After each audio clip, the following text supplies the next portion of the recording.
আমরা আজকে দাবি একটুই, সিএম স্যারে কইলে কত দিব, নাহলে আমরা একটা লিখিত দিতে দিব যে এই মাসের মধ্যে আমরা নিয়োগ প্রক্রিয়া সবকিছু সম্পূর্ণ হইব।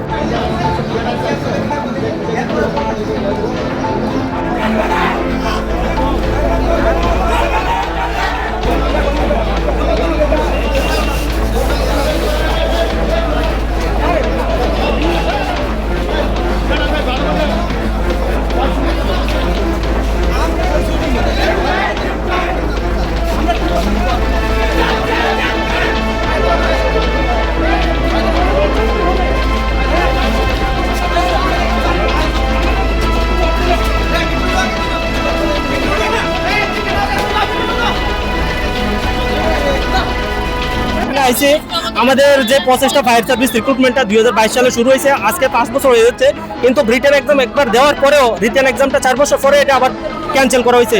কিন্তু আবার রিটেন এক্সাম লো হয়েছে 2025 সালে, কিন্তু আজ পর্যন্ত এটা কমপ্লিট করা হয়নি। সরকার তাদের, গভর্নমেন্ট তাদের, কেন্দ্র তারা, স্টেটও তারা এবং ডিপার্টমেন্টও তাদের, ফাইন্যান্সও তাদের, মানে কেন এত দেরি হইব ভাই? একটা ইলেকশন আজকে শুরু হলে কালকে দিয়ে এটার ফলাফল আয় পড়ে 1 মাসের মধ্যে, কিন্তু 304টা ফায়ারম্যান পোস্ট নিয়োগ করতে 4 বছর 5 বছর কেন লাগতেছে? তারা সিস্টেমের মধ্যে এত ঢিলাই করতে পারে। আমরা পরীক্ষা দিলাম, এটা 4 বছর পর ক্যান্সেল হইতো, এটার কোনো বিচার নাই নাকি?